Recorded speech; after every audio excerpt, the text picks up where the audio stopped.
So I decided I wanted this. That's it.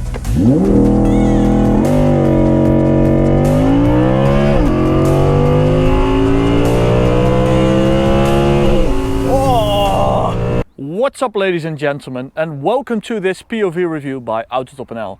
My name is Martin, and today I'm taking a look at this Audi R8 V10 Spyder, the facelifted model.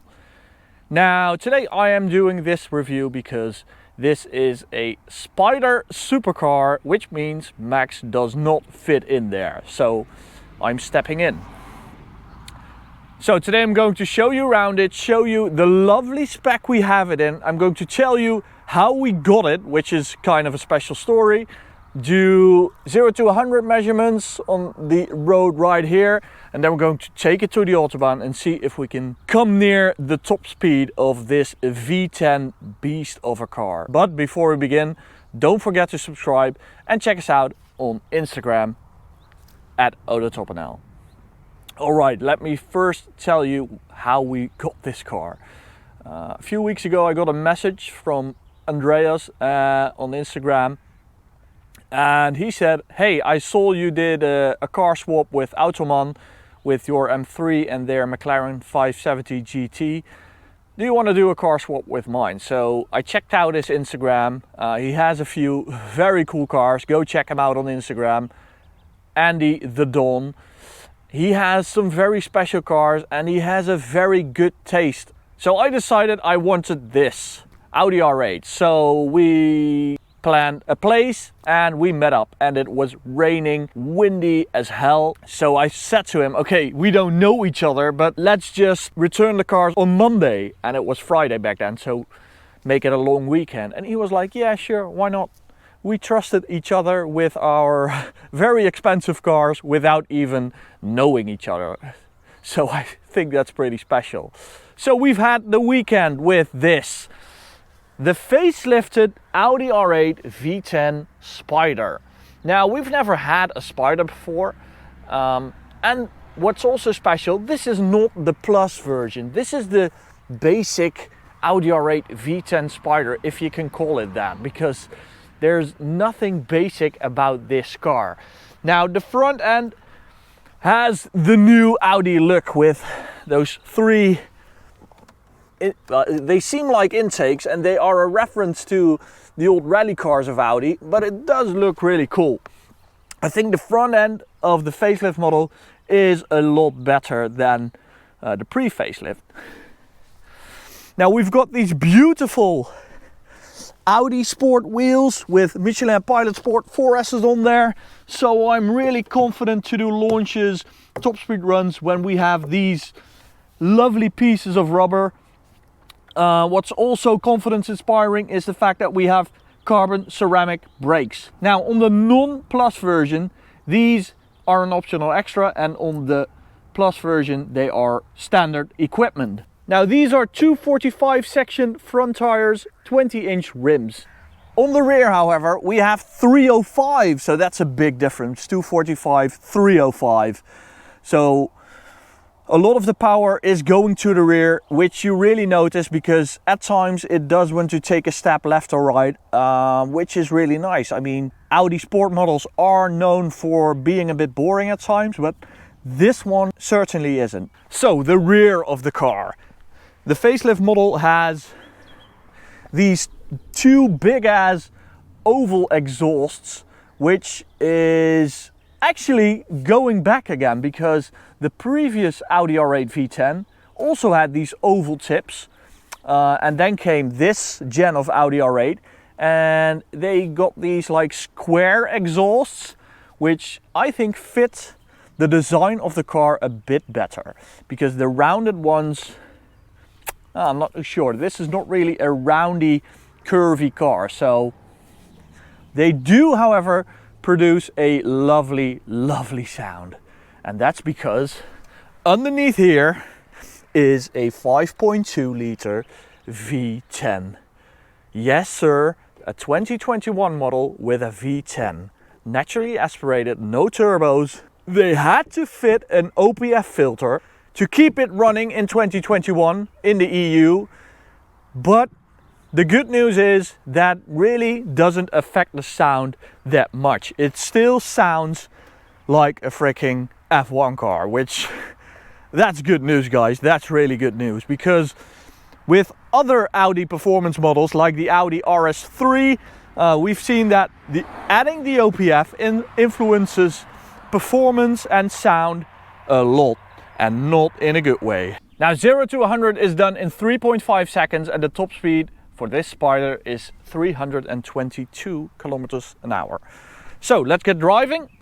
Now before we do so, I just wanted to say that what a spec, guys. This is Aventuri Green. It's a green-gray color that's from the Porsche 992. So I really love this spec. It's such a special color. It's not silver, which is astonishing for an Audi, and it doesn't have a black interior, which I've never seen before with an Audi R8 of this generation.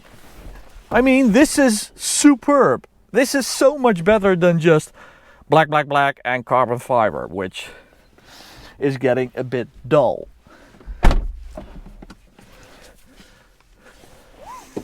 Okay, so let's get going. It's a nice and dry evening. It's 9:30.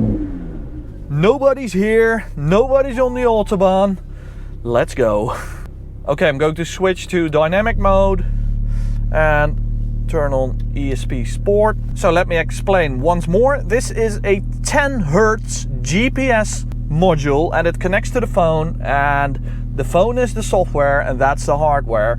And with this you can do very accurate acceleration tests, braking tests, quarter mile, anything acceleration or deceleration, it can measure to perfection. And if you want one, go check it out by clicking the link in the top right corner. Use code Audi R8 Spyder for a nice discount. Okay, so let's find a nice piece of clean tarmac and let's see what this thing can do.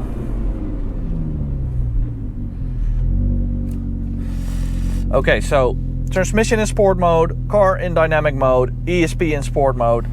That's it.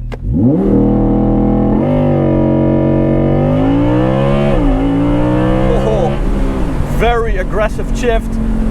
And that's 0 to 100 in 3.51 seconds.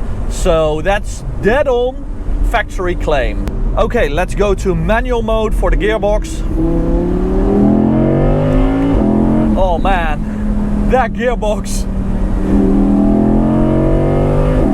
This is a special double clutch unit made for the Audi R8, and it's just one of the best gearboxes ever made. Oh, Jesus Christ. Oh, and in combination with the Quattro system, you just pull out of a corner and the gearbox emphasizes that feeling of unlimited acceleration. As I said, the sound, it's still there, guys. It's still there. That OPF doesn't stand a chance against that mighty V10. Thank God. Oh man, what a sound. So the handling, this Audi R8 has the non-magnetic ride, so it doesn't have adaptive suspension, but this has a passive setup, so it can't be adjusted. But it's really good. It's a really good setup. It's perfectly set up in between dynamic and comfort, and it's so good that I wouldn't advise anyone spending money on the magnetic ride, because this is just perfect.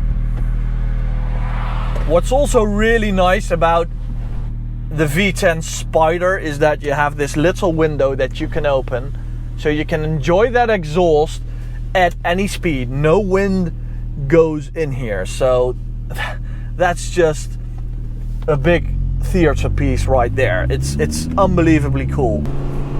So even though we have the roof closed now,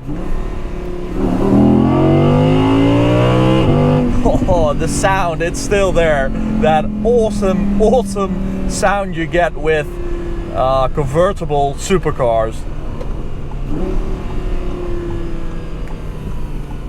A lot of people say they don't make any sense, convertible supercars. They are made for performance, going on the track, and then you cut off the roof and ruin the entire structure. But these later, last generation convertible supercars are just awesome. When it comes to enjoying the car, they are even more fun than the closed ones. Okay, so let's turn on the GoPro and let's see what this thing can do.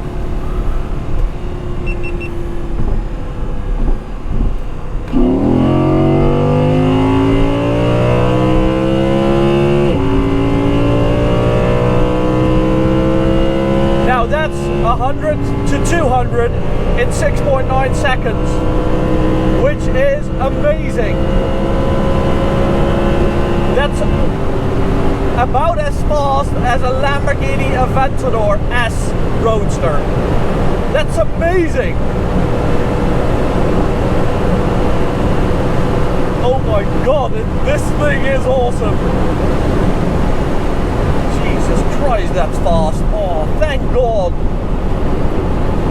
Andy went for these carbon ceramic brakes, because you need the braking power when you go this fast, this easily.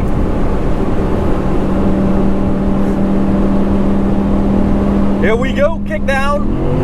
That is quick.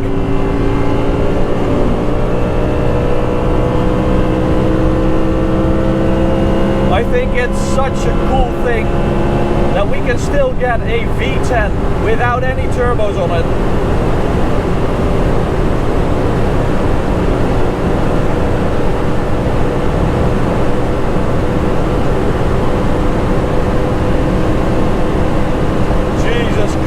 Look at it pull.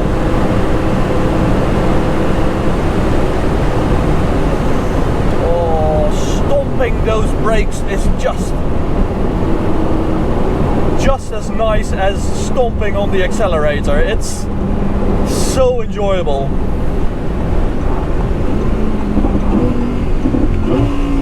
Wow, what a car, guys. I think I don't need the Plus version. I think this non-Plus V10 version is just perfect. You don't need any more horses. You don't need all the optical carbon bits, because for that over-the-top drama, we have the Lamborghini Huracan. Oh my god, this is more of an elegant supercar, more towards a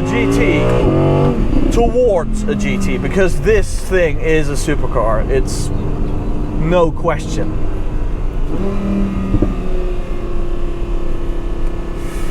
Okay guys, this was my little quick review.